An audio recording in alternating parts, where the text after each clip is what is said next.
Sí.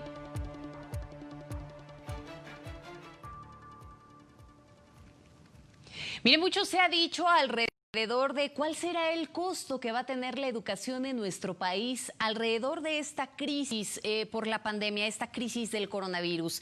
Se piensa que de pronto se puede generar un rezago educativo importante. Por el otro lado, también comienza ya a cuestionarse acerca de este regreso a clases programado para el 10 de agosto. ¿Qué va a pasar? Hay muchas preguntas en torno a esta situación. Es por eso que vamos a platicar con Paulina Hernández Morales. Ella es presidenta de la Asociación Mexicanos Primero en Jalisco. Paulina, gracias por tomarnos la llamada. ¿Cómo estás? Hola, ¿qué tal? Buen día a ti y a todo tu auditorio, Maca. A tus órdenes. Oye, con el gusto que nos acompañes y que nos puedas platicar, ustedes en Mexicanos Primero Jalisco realizaron una investigación, la educación en tiempos de pandemia. ¿Cuáles fueron los principales hallazgos que tuvieron con esta investigación?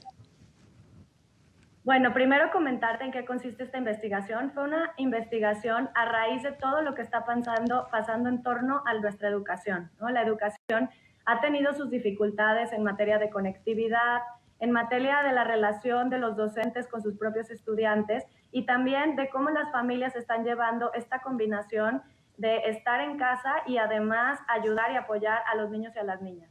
Entonces, en base a toda esta información, nosotros decidimos hacer una investigación seria sobre qué es lo que está sucediendo, cuáles son nuestras condiciones y sí, como tú bien dices, cuáles son los hallazgos y qué debemos de aprender sobre esto, ¿no? Entonces, la primera parte de la investigación habla sobre datos, cómo estamos, por ejemplo, en rezago educativo. El Coneval nos marca el año pasado un 17% de rezago educativo y tenemos datos también de la UNESCO que nos hablan de que a nivel mundial este tema de la pandemia está generando abandono escolar.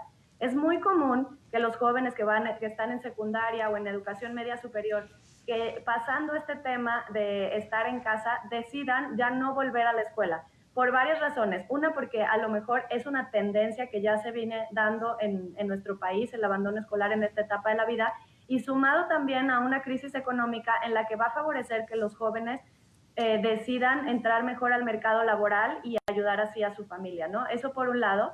Y por otro lado también toda la problemática relacionada con los aprendizajes, ¿no? Nosotros tenemos un rezago educativo relacionado que está evaluado por las pruebas Planea y las pruebas PISA a nivel mundial y que nos habla que tenemos el 70% de nuestros niños, niñas y jóvenes con bajos niveles en matemáticas o insuficientes en matemáticas y en lenguaje y comunicación.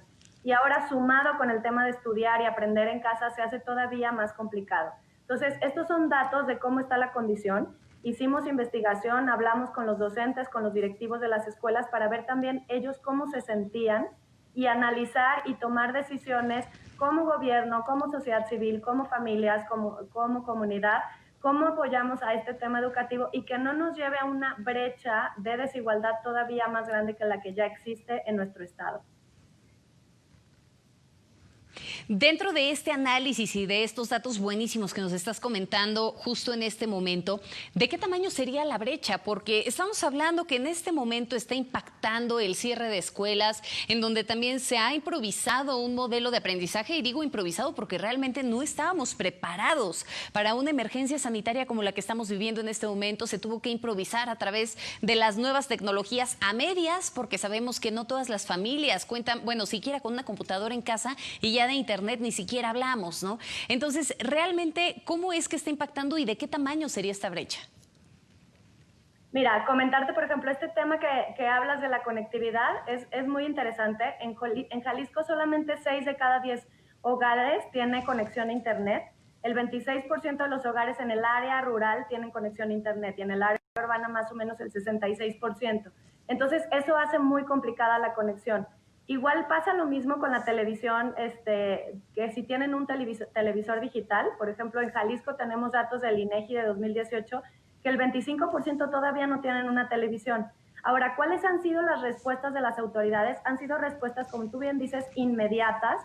El gobierno federal creó el tema de Aprende en Casa por televisión, el gobierno estatal hizo Recrea Digital, que es una plataforma en línea, hizo guías técnicas para los docentes, hizo fichas, y bueno, cada docente lo ha ido también resolviendo de acuerdo a su contexto, que eso es muy importante, darles el valor a los docentes que han tratado de resolverlo porque ellos conocen la situación de sus alumnos. No es lo mismo un alumno aquí en zona metropolitana de Guadalajara que un alumno en la zona wixárika del norte del estado, ¿no? Entonces, los docentes saben si ese alumno tiene conectividad, si sus papás trabajan, si ese niño tiene a lo mejor algún tipo de barrera de aprendizaje que se le dificultan más las matemáticas o el lenguaje y la comunicación. Entonces, cada docente lo ha ido resolviendo de diferentes maneras. Entonces, esta investigación, además de traer los datos estadísticos de cómo estamos, cuáles fueron las respuestas del gobierno, y también trae los datos de cómo cada maestro trae ejemplos de maestros, cómo lo resolvieron cada uno de ellos.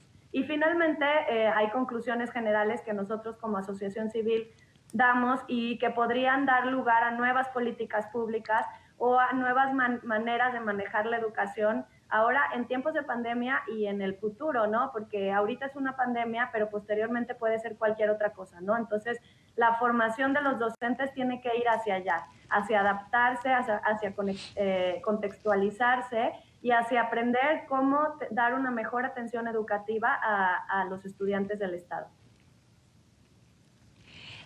Estamos hablando entonces de un punto de quiebre importante, de un momento coyuntural para poder lograr una reingeniería del sistema educativo que tenemos actualmente. Sí, exactamente. Las conclusiones a las que llegamos es, se requiere mayor autonomía para los estudiantes, mayor autonomía para la escuela, una formación inicial y continua para los docentes en los que se adapten al contexto también, que se redefinan los roles de cada agente de cambio, del director, del supervisor, del maestro, de las familias, y tener nuevas dinámicas y nuevos métodos de aprendizaje. Y muy importante la salud emocional, ¿no? Estamos muy al pendiente de la salud física, pero la salud emocional de los estudiantes también es vital. Nada más déjame cerrar con esto porque se nos acaba el tiempo, pero no me quiero despedir sin que podamos abordar el tema. Se pronostica que el regreso a clases en un primer planteamiento, de acuerdo a lo mencionado la semana pasada, podría ser el 10 de agosto.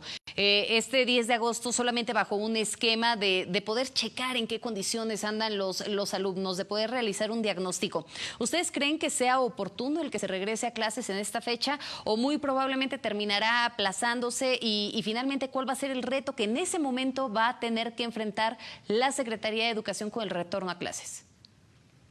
Mira, en lo de la fecha en realidad depende más de cómo va avanzando la pandemia. Es un tema más de condiciones de salud física y cómo se va transmitiendo el tema del virus.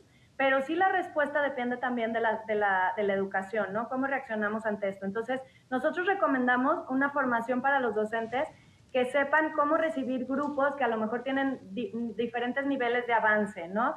Cómo a lo mejor nivelar a los grupos e irlos llevando al mismo nivel de aprendizaje que deberían de haber tenido para cerrar el ciclo anterior. También recomendamos sí hacer un cierre de ciclo presencial. Si no se pudo ahorita, terminando este ciclo en julio o en junio, a lo mejor volviendo en agosto a hacer un cierre, sobre todo por la parte emocional. Pensemos en los que están concluyendo sexto de primaria, tercero de secundaria, ellos tienen todavía un trato distinto. Pero incluso los que terminaron quinto de primaria, ¿cómo cierran su quinto de primaria y empiezan un sexto? Retomando un poco cómo lo vivieron, la parte emocional, cómo lo vivieron en su casa, que un diagnóstico de los aprendizajes obtenidos y cuáles a lo mejor les falta recuperar, y posterior a eso ya iniciar con el ciclo escolar que viene, ¿no? Entonces, esa parte de formación de docentes para retomar a los grupos es muy importante. También todo lo que tiene que ver con limpieza, con adecuar a la escuela a esta nueva realidad, ¿no? Todo lo que se tiene que llevar a cabo para ingresar a la escuela, si van a tomar la temperatura, si el antibacterial, si van a llevar cubrebocas, si van a ser grupos menores, ¿no? En México tenemos datos, en el estado de Jalisco, por ejemplo, son grupos mayores a 20 niños, ¿no? Por salón. Entonces, en otras partes del mundo se resuelve más fácil porque son grupos menores. Entonces, analizar también, dependiendo cómo esté la situación en agosto, si reciben grupos de 10 niños, 15 niños y van intercambiando, unos una semana, unos un día, y así ir retomando la escuela poco a poco. Sin duda, grandes retos y muchos aprendizajes frente a esta pandemia de coronavirus. Muchísimas gracias por habernos tomado la llamada, Paulina.